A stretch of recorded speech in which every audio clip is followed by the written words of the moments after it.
Hi, I'm Rich Torrey. Welcome to another Level Up Cartooning. All you ever need to follow along with me is a pencil and paper. It doesn't get any easier than that, right? Okay, so last week we ripped off the Band-Aid and dove headlong into drawing cartoon hands, the four-fingered variety, or 3 fingers and a thumb. We drew SpongeBob, Peter Griffin, and Tom from Tom and Jerry's hands. This week, I thought we'd ramp it up a bit and draw some of the more difficult 5-fingered hands. I think 5-fingered hands are always a bit tougher because, well, anytime you add another finger, it ups the level of difficulty. And in terms of the characters we're drawing today, there's just a little more realism and detailed compared to last week's hands. Today, we'll start with the hands of Shaggy from Scooby Doo, and then we'll draw the fairly human gloved hands of Sonic the Hedgehog. And finally, we'll draw the most difficult hands of our lesson, the gloved hands of Spider-Man. As I said last week, no one really loves to practice drawing hands, but it's very important that we conquer them, as hands can really make or break an action or expressive pose. I mean, imagine drawing Miles Morales poses without being able to draw hands. Anyways, as I did last week, I'll talk more about each character individually as we go to draw them, but as with last week's characters' hands, you'll see in today's lesson that there's more than one way to draw 5-fingered cartoon hands, which you should keep in mind when designing your own character's hands. Alright, so before we get started, make sure you hit the thumbs up and the subscribe button as it helps this channel to grow, and hit the bell so you never miss a lesson. Okay, so what do you say we draw some 5-fingered cartoon hands?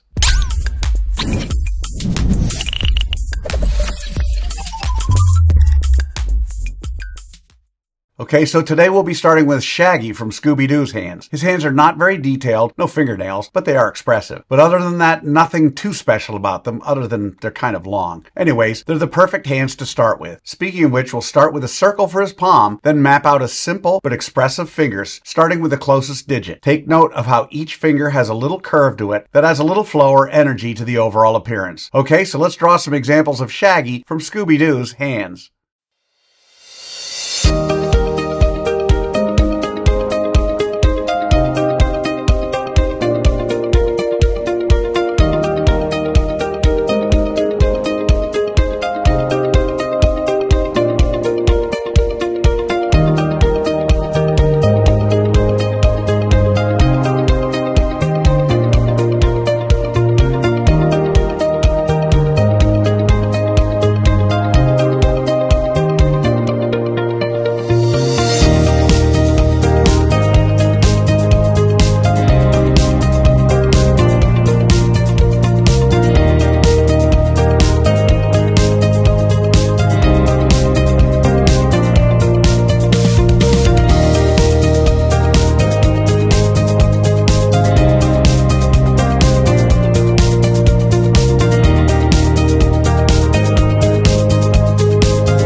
Alright, there you have it, Shaggy's hands. Next, we're going to draw the gloved hands of Sonic the Hedgehog. This particular style of Sonic's hands are human in appearance and somewhat detailed. His fingertips are distinct and separate from the remaining part of each finger. We're still going to start the hand by mapping out the palm as an oval or a circle, then building the fingers and thumb, starting with the closest digit. As with Shaggy, pay attention to the curve of each finger to help give it maximum flow or energy. Okay, so let's try a few examples of Sonic the Hedgehog's hands.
All right, there you have it, some Sonic the Hedgehog hands. Okay, now for our final hands, we're going to tackle some Spidey hands. Some action poses, lots of detail. That said, once again, we are going to start off by mapping the palm or the hand with a circle, at least in the first drawing, and some rounded wedges or triangles for the other two, as those hands are drawn from the side. And then we'll build the fingers and the thumbs, starting with the closest digit. Okay, so what do you say we try some examples of Spider-Man hands?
And that's how you do it.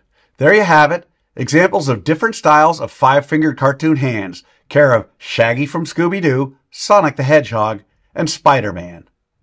So how do you think you did? Understand, if you've never tried some of these different styles of five-fingered hands, let alone the different hand poses, you can't expect to draw them perfectly. You notice I didn't spend time coloring our hands or drawing in the spiderweb design during the drawing lesson. That's because I want my lesson to focus on the drawing of the hands. I also wanted to encourage you and tell you not to be discouraged if any of this was difficult. Understand that hands are right up there with the hardest things to draw, but don't let the fact that it's hard take the fun out of it. Embrace that challenge. That's what it's all about. And I promise you that each time you draw any of these hand styles and poses, they're going to get a little easier and you're going to get a little better. I also promise the more you work with me, the better you're going to get at all of your cartoon characters. Okay, so I want to see your Shaggy, Sonic, and Spidey hand drawings. If you can, take a picture and post it on either Facebook or Instagram, and don't forget to include the hashtag #LevelUpCartooning. Also, as with last week's lesson, if you want to expand on this lesson, I offer two suggestions. First, try drawing Shaggy's hands in the poses of the other two, and do the same with Sonic and Spidey's hands in the other poses. And secondly, pick some of your favorite cartoon characters and see how their hands differ from what you've just drawn. I hope you found this lesson helpful and interesting. Remember to subscribe, and thanks for joining me. Until next time, keep drawing, my friends.